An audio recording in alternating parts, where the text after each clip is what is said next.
नमस्कार दोस्तों, मैं आप लोग के समकक्ष कुछ ऐसी बातें बोलने जा रहा हूँ जिससे लोगों को विश्वास नहीं होगा और विश्वास पड़ेगा भी नहीं, क्योंकि जब तक तथ्य किसी को ना दिया जाए तब तक उसको विश्वास नहीं पड़ता है।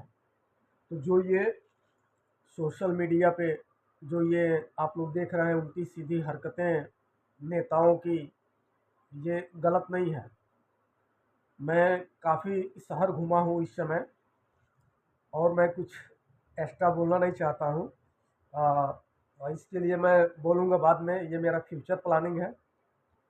आप लोग यूट्यूब पे, फेसबुक पे बहुत सारे लोगों को ऐसा बोलते होंगे, देखते होंगे कि ये होने वाला है, साइबर अटैक होने वाला है, कोरोना से भी बदतर खतरनाक आने वाला है, कोई बीमारी लॉन्च करने वाले हैं ये लोग।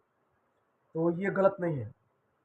आप लोग सचेत रहें और हर घर में 2 साल का, कितने साल का, 2 साल का आप अन्य अपने घर में रखें। और जो भी अकाउंट में पैसे हैं, 10,000, 20,000, 50,000, 1 लाख, 20 लाख, 10 लाख जो भी रखे हैं, उसको आप लोग गोल्ड में कन्वर्ट कीजिए या फिर बैंक में जाके रुपया मांगिए। रुपया टेंडर मत मांगिएगा। मैं भारत सरकार को 100 रुपये देने का, अदा करने का वचन देता हूँ। ये वाला नोट नहीं, वो 1 रुपये वाला नोट जो कि उस पर लिखा है भारत सरकार। मैं आपको दिखाता हूँ, ये वाला रुपया आप देख सकते हैं, इस पे लिखा है भारत सरकार। मैंने फ्रंट कैमरा ओपन किया है, जो कि उल्टा दिख रहा होगा। किसी भी 1 के नोट पे आप देखेंगे उस पे लिखा होता है भारत सरकार। तो मैं आप सभी जनता जनार्दन से आग्रह करता हूं कि आने वाला समय 2030 से पहले साइबर अटैक होने वाला है, क्योंकि मैं करीबन करीबन आज के 1.5 महीने में मैं 4-5 प्रदेश घूम चुका हूं। और ऐसा तो मैं नहीं बोल सकता हूँ मैं किसी मिशन पे हूँ। मैं एक साधारण आदमी हूँ और कुछ मैं देख रहा हूँ, कुछ सर्च कर रहा हूँ। मेरे मित्र लोग हैं, हम लोग साथ में घूम भी रहे हैं। तो मैं मुद्दे से भटकना नहीं चाहता। मैं आप लोगों को बता रहा हूँ कि आप लोग सचेत रहें और 2 साल का राशन और अपने पैसे को गोल्ड में कन्वर्ट कर लीजिए। नहीं तो 1 रुपये का नोट बैंक से मांगिए, हमको 1 रुपये का नोट चाहिए। हमें ये 100 रुपये का, 200 रुपया, 500 रुपया, 2000 रुपये का नोट नहीं चाहिए, क्योंकि ये सिर्फ ये टेंडर है। टेंडर। आज के समय में आपकी 1 रुपये की वैल्यू सेवन सॉरी 0.777 यानी 777 ग्राम सोने के बराबर है। 777 ग्राम सोने की अगर वैल्यू आप निकालते हैं तो करीबन करीबन इस समय में करीबन 15,000 1 ग्राम का होगा, यानी कम है। यानी कि करीबन करीबन 13,000 रुपये होता है आपकी 1 रुपये की कीमत। अब बताइए हम लोग को कैसे भ्रमित किया गया है नोटों के पीछे। जो लोग इन सभी चीज़ों का विरोध कर रहे हैं कि ज़मीन बेचा जा रहा है, सड़क बेचा जा रहा है, वो सही है। अभी सभी बैंक आधार पे, मैं आया था, महाराष्ट्र में भी आया था। महाराष्ट्र में अपना नवी मुंबई, मुंबई, सब जगह देख रहा हूँ। दिल्ली, नोएडा, पूना, सब जगह मैं घूम चुका हूँ। तो मैं देख रहा हूँ लोग माइक से बोल रहे हैं, लोन लेना हो आधार कार्ड लेके आइए, 20,000 लेके जाइए, 30,000 लेके जाइए। ऐसा क्यों हो रहा है? गांव की जो भी ज़मीनें हैं उन पर उनका नज़र है, वर्ल्ड वर्ल्ड की नज़र है, पूरा विश्व का नज़र है। आप लोग नहीं मानेंगे, नहीं विश्वास करेंगे। मैं अपने वीडियो में आगे भी बताऊंगा आप लोगों को, क्योंकि ये मेरा पहला पोस्ट कार्ड है, पहला रिकॉर्डिंग है इस मोबाइल पे। जो भी त्रुटियां हो आप लोग क्षमा कीजिएगा। और कुछ मैं आप लोगों को दिखा रहा हूँ कि इस यूट्यूब चैनल पे लोग कैसे कैसे वीडियो डाल रहे हैं और समझा रहे हैं, लोगों को जागरूक कर रहे हैं अपने हक के लिए। वो मैं आप लोगों को थोड़ा थोड़ा टेलर, 2-3 टेलर दिखाऊंगा, आप लोग देख सकते हैं। नहीं है। आपको यह भी नहीं मालूम है कि आपके गांव के, आपके पुरखों ने जो जमीनें अपनी मर्जी मर्जी से दान दी थी सामूहिक कार्य के लिए कि मेरे गांव के लिए इस्तेमाल होंगे, वो सरकारी अस्पताल की, वो सामुदायिक अस्पताल की जमीन, वो स्कूल की जमीन, वो जोड़ की, बणी की, हमारे शामलात की, गौचरान की, मंदिर की, चौपाल की, सारी जमीनें सरकार अपने नाम कर चुकी है। ये सरपंच साहब बैठे हैं, गलत तो नहीं कह रहा हूं जी? सबके सब अपने नाम कर चुकी है। वो जमीनें आपके बाप दादाओं की जमीनें थी, वो अपने नाम पे कैसे कर ली उन्होंने? आंगनबाड़ी वर्कर और आशा वर्कर अपने बच्चों को जबरदस्ती वैक्सीन लगवाने की मनमानी कर रही है कि नहीं कर रही है? वहां मर्जी किसकी, मालिक की चलनी चाहिए क्या?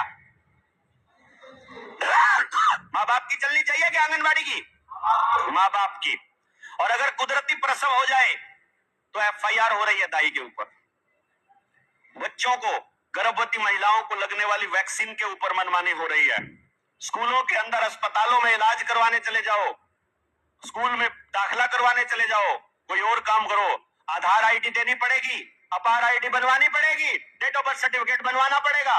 ये जबरदस्ती नहीं है क्या? जबरदस्ती नहीं है। वो जबरदस्ती किस नाम पर थोप रहे हैं कि तुम चोर हो, तुम ये फायदा लेने वाले हो दूसरे लोगों से, तुम फिर से लेने वाले हो।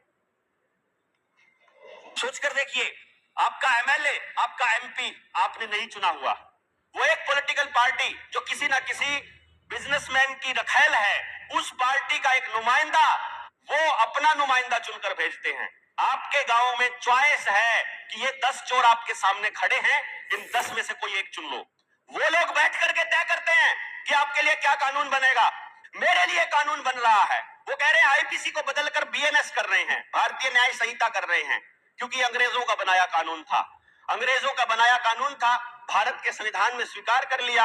हमसे ना संविधान बनाते समय पूछा गया, ना अब बीएनएस बनाते समय पूछा गया। पूछा क्या आपसे? किसी से पूछा नहीं गया। आप सोच कर देखिए, आपका एमएलए, आपका एमपी, आपकी को तुमने ऐसे कह दिया 2 दिन तक जाम रख दो किसी पूरे के पूरे स्टेट को जाम।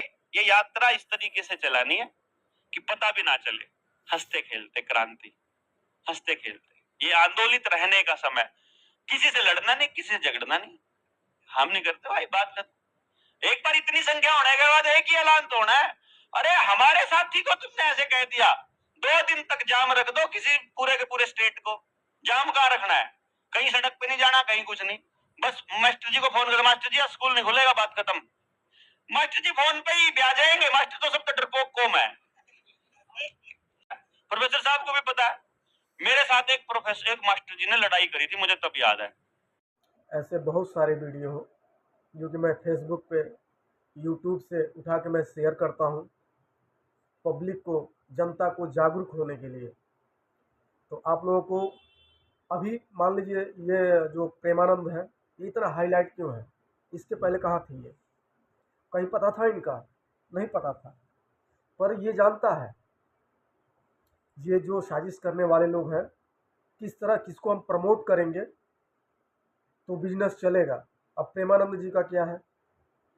अब कुछ बोलने पे लोग बोलेंगे कि ऐसा फालतू का क्यों बोल रहे हो यार, उनको उनकी तबीयत खराब ये है, वो ठीक है, वो अपनी जगह पे है, पर उनको प्रमोट इसके लिए किया जा रहा है कि वो डायलिसिस कराते हैं।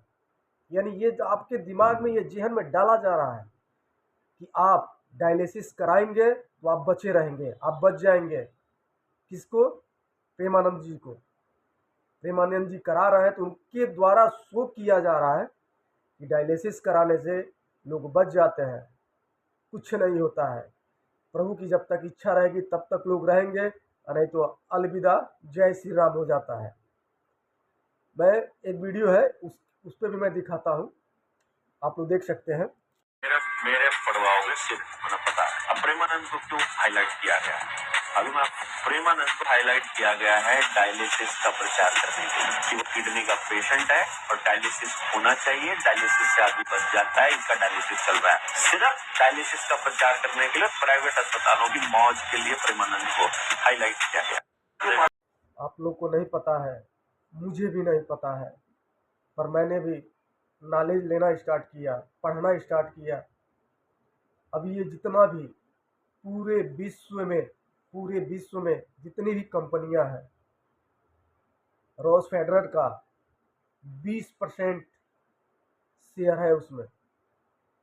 जो भी डाबर हो, रिलायंस हो, टाटा हो, अदानी हो, जितने भी छोटी छोटी कंपनियां हैं सब में इंग्लैंड का 20% का इन्वेस्ट है।